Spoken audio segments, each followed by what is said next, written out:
Welcome to today's deep dive.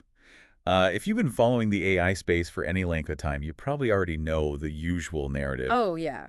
Parameter counts, compute power, Exactly. It's all about data scraping and, algorithmic efficiency. the race to build the biggest machine. Right, the biggest, fastest machine. hmm But today we are looking at something completely different. We have this really intriguing article from the Times of India. It's a fantastic piece, It really is. It's titled, Meet Amanda Askell, the philosopher hired by Anthropic to teach AI how to behave well. which is quite the title. Right.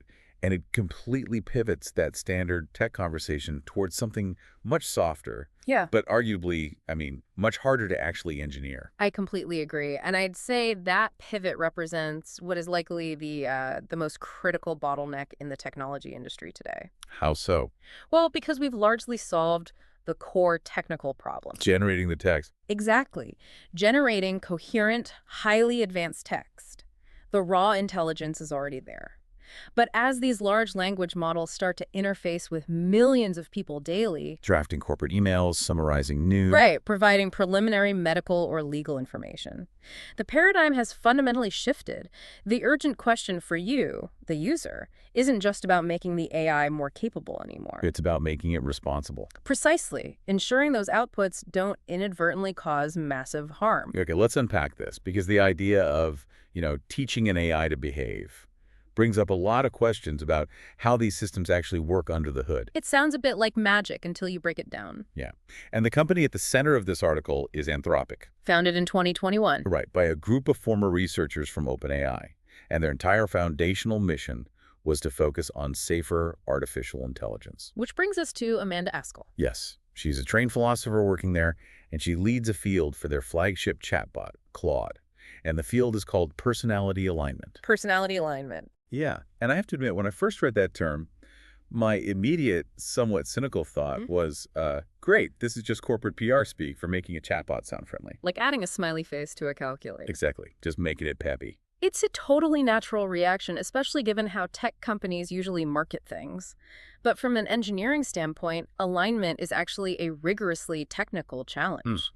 Because it's not just a calculator. Far from it. We have to remember that large language models, or LLMs, they don't operate on traditional deterministic programming. Like the old, if X happens, output Y logic trees. Exactly. You aren't writing rigid rules. Instead, these models are probabilistic. They map these incredibly complex mathematical relationships between billions of text tokens. And those tokens come from the internet. Right. The vast, completely unfiltered expanse of the internet. So their baseline capability includes all of humanity's brilliance, sure, but also all of its toxicity, its bias, its deception. So if you just let a raw, completely unaligned model speak, you have absolutely no idea what it's going to say. It's a roll of the dice. It could give you, a brilliant recipe for sourdough bread, or it could just as easily give you step-by-step instructions on how to build a dangerous chemical compound. Because it doesn't know the difference. It's just predicting the next most likely word based on the training data. Wow. Okay, so that is precisely the problem Askell has tackled. Exactly. So when her team works on personality alignment, they aren't trying to give the machine a soul or like a quirky sense of humor. They're doing math. They are mathematically weighting the model's outputs towards specific dispositions. The article highlights the key behaviors they are actively cultivating in Claude. Things like honesty. Honesty, curiosity, openness, Caution when dealing with sensitive topics. and a deep respect for human autonomy. They are actively trying to shape how the system reasons through ambiguity. I think a really good way to visualize this for anyone listening is to look at it kind of like raising a child versus building that calculator we talked about. I like that analogy. Like, traditional programming is a calculator. You punch in 2 + 2, you get 4. It's rigid. But alignment is more like raising a kid. You can't predict every single situation they'll face in life, so you try to instill good manners and empathy and core values, hoping they'll make the right choice when they're out in the world. That's a great way to frame it. Or you could even think of it like a legal system. Oh, how so? Well, the base training data, that massive scrape of the internet, that's the general population. It's chaotic. It's everything all at once. What Askell and her team are doing is trying to build a Supreme Court that sits on top of that population. A filtering mechanism. Right, a filter that looks at what the model wants to say and decides whether or not it actually aligns with a higher set of principles. But for a long time, the tech industry didn't use a Supreme Court model, did they? Not at all. They used a much less elegant solution. They really did. And to understand why Anthropic's current approach is so revolutionary, we have to look at the history of AI safety prior to this shift. The Dark Ages. Pretty much. For years, the standard operating procedure relied almost entirely on human moderators. Just people sitting at desks. Yes, through a process of continuous patching. Developers would release a model, users would inevitably find ways to make it generate harmful, biased, or illegal content. Because users love to break things. Always. And then a team of humans would essentially play whack-a-mole. Whack-a-mole. That sounds exhausting. It was. They would step in, write a specific patch or rule to block that exact prompt, and then wait for the next issue to pop up. Entirely reactive. Completely. Which is an absolute nightmare when you're dealing with infinite possibilities. You can't possibly hire enough humans to predict every single toxic or dangerous prompt that millions of users might dream up. It doesn't scale. No. And that brings us to what might be Amanda Askell's most famous contribution to the field. Constitutional AI. Yes, constitutional AI. What's fascinating here is how constitutional AI completely changes the fundamental architecture of model safety. Instead of relying on human moderators to endlessly patch vulnerabilities after the fact, Askell helped author an actual constitution for the AI. An actual document. Yes, it's a formalized set of guiding principles, often described internally as a moral framework that the model uses to evaluate and improve its own responses before you, the user, ever even see them. So wait, let me make sure I'm getting this. If you type in a prompt, the system drafts a response internally first. Correct. But before it shows it to you, it essentially holds that draft up against this philosophical document. Exactly. It acts as its own ethical referee. It asks itself, does this violate my constitution? That's exactly what it's doing. That is wild. And the specific principles outlined in the article are really strict too. Very strict. Yeah. The framework demands that Claude prioritizes safety above all else. It explicitly forbids providing any harmful or illegal assistance. It also mandates transparency when the model is uncertain. Right. And it requires the model to actively avoid discrimination while respecting the user. That transparency mandate is particularly crucial in the context of how LLMs function. You mentioned earlier that models predict the next most likely word. Right. A side effect of that probabilistic nature is hallucination. Oh, I've seen that. When it just confidently makes things up. Exactly. It generates plausible but entirely fictitious information because the sequence of words mathematically made sense to it, even if it lacked factual grounding. So it sounds smart, but it's completely wrong. Right. So by hardwiring a constitutional principle that demands the model admit when it doesn't know an answer, Askell's team is forcing the AI to value factual humility over simply satisfying the user's prompt with a confident-sounding fabrication. Which shifts the focus entirely. The model isn't just trying to please the user anymore. It's trying to adhere to its own internal laws. Yes. But if human moderators aren't the ones patching these systems anymore, who actually writes this moral framework? I mean, you can't just hand that task over to a traditional software engineer. Definitely not. You need someone whose entire background is rooted in navigating moral gray areas. Which perfectly explains Askell's presence in the server room. Her academic pedigree is intensely specialized for this exact moment in technological history. Let's run through it because it's impressive. We're talking about a master's degree from the University of Dundee, A Bachelor of Philosophy from the University of Oxford. and a PhD from NYU. And her specific areas of focus during that rigorous academic journey were ethics, decision theory, and rational choice. Right. But look, most people hear decision theory and probably think of economics or maybe high-level political strategy. How does a theoretical academic discipline actually translate into training in artificial intelligence? It translates beautifully, actually. Decision theory and rational choice theory are frameworks for understanding how an intelligent agent, human or otherwise, should make choices when faced with uncertainty Or competing values. or limited information. In a philosophical context, it's about assigning weights to different outcomes to find the most ethical or rational path forward. Okay, weighting outcomes. Right. And in an AI context, that is quite literally what the neural network is doing. Oh, wow. It is assigning mathematical weights to variables to determine the optimal output. Askell was uniquely positioned to translate philosophical weighting into algorithmic weighting. That makes total sense. In fact, she spent years working as a researcher at OpenAI from 2018 to 2021, focusing heavily on this exact challenge of AI safety and alignment. Here's where it gets really interesting, though. Because you might assume a philosopher's job at a tech company is to hand down a list of absolute, unbreakable moral commandments. Like, thou shalt not do this. Right. Things like, this political view is the correct one, that historical interpretation is the bad one, end of story. But Askell has a completely different take. She does. There's this quote from her in the Times of India article that totally highlights her approach. She says, people are quite dangerous when they have moral certainty. This raises an important question about the tension between what users want from AI and what is actually safe to provide. Because users often want an oracle. Exactly. Many people approach a chatbot looking for a definitive black and white answer to complex social, political, or historical questions. Tell me who's right. Right. But if moral certainty is historically dangerous in human beings... Which it is. It leads to dogmatism and conflict. Exactly.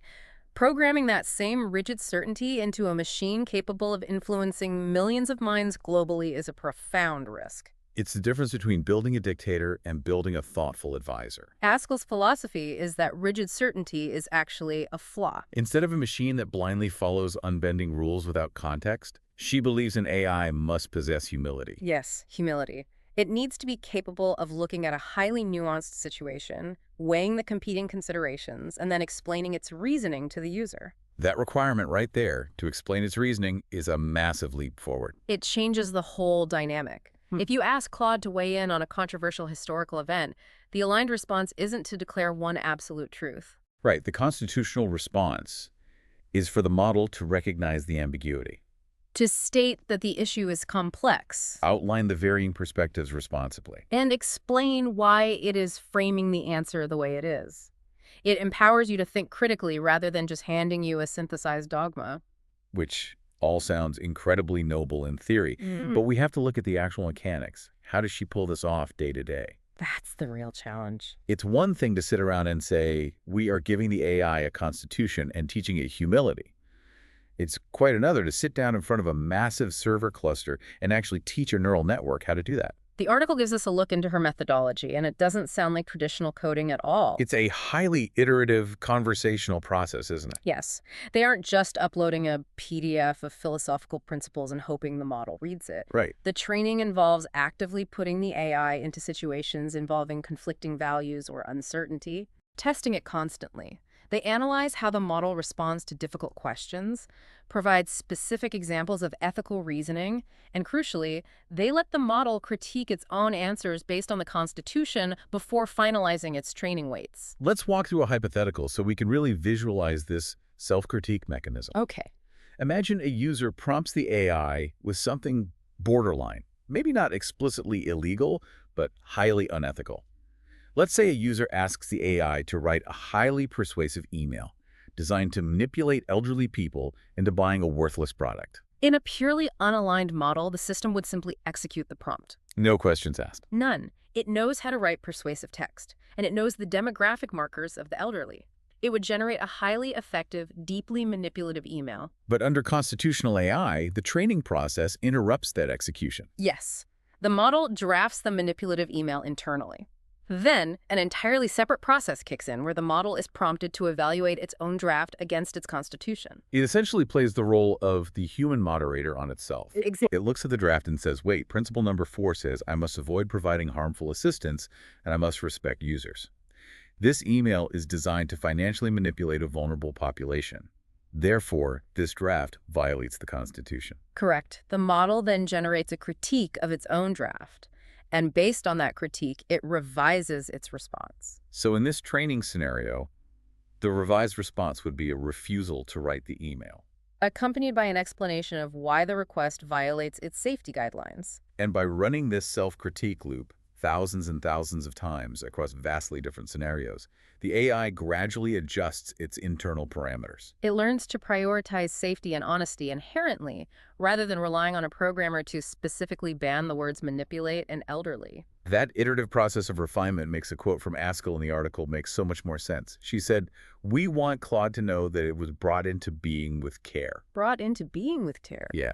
When I first read that, it felt almost overly sentimental for software. It does sound a bit poetic. But when you realize the AI is constantly being guided to reflect, critique itself, and prioritize human well-being, it really does mirror a deeply careful, intentional upbringing. If we connect this to the bigger picture, that concept of bringing technology into being with care stands in stark contrast to the dominant ethos of Silicon Valley for the last 2 decades. Oh, absolutely. The prevailing mantra was always move fast and break things. Right. The goal was rapid deployment, user acquisition, and figuring out the consequences later. But when you're dealing with artificial intelligence that mimics human cognition and operates at a global scale, breaking things isn't just a bug. Breaking things can mean destabilizing entire information ecosystems or providing dangerous instructions to millions. You can't just release a deeply flawed AI and say, oops, we'll patch it in version 2.0. The damage is already done. And the broader tech industry is clearly starting to recognize the value of this careful approach. Definitely. The article notes that Askell was actually named to the TIME100 AI list in 2024. Which is huge. It's not just a personal accolade. It's a massive signal that the industry is maturing. It's an acknowledgement that technical expertise, the ability to write the code and build the servers, is only half the battle. It proves that building truly advanced systems requires deep, intentional thinking about human values and the long-term societal consequences of deployment. The fact that a philosopher is currently one of the most influential figures shaping the character of intelligent machines tells us that the era of building powerful tools in a vacuum is ending. The infrastructure of our digital future is now being co-authored by people trained to think about ethics. So what does this all mean? Let's bring this right back to you listening to this deep dive. The everyday user. Exactly. The reality is, over the next few years, AI is going to become deeply woven into the fabric of your life. It's going to help draft your communications. Synthesize your research. Maybe even offer preliminary advice on major life decisions. And the greatest challenge for the tech world isn't going to be how smart those tools can get. We already know the intelligence curve is moving vertically. Yes. The challenge that will actually impact your daily reality is how responsibly those tools behave when you interact with them. It is profoundly shifting to know that there are philosophers actively working inside these companies, establishing ethical frameworks and demanding that the machines we rely on possess a sense of humility and care. It is a critical safeguard for the information age. But as we wrap up our analysis of Askell's work, I want to leave you with a final thought to mull over. Okay, let's hear it. One that stems directly from the mechanics of constitutional AI we just discussed. We know her team empowers the model to critique its own answers, weighing competing values against its moral framework in real time, entirely without a human stepping in to moderate. Right. If an AI is constantly evaluating, debating, and correcting its own moral reasoning based on this philosophical document, is that AI essentially developing its own unique character, or is it merely perfectly mimicking the specific philosophers who wrote its rules? And as these systems become more seamless at this internal ethical debate, how does that change the way you personally trust the very next answer it generates? That is a phenomenal question. Is it genuine character, or is it just a flawless reflection of its creators? Something to think about. Definitely something to keep in mind the next time you type a prompt into an AI and wait for it to respond. Thank you for joining us on this deep dive. We love unpacking these foundational shifts with you, and we look forward to exploring the next big topic. Until then, keep questioning the tools you use, and we will catch you on the next one.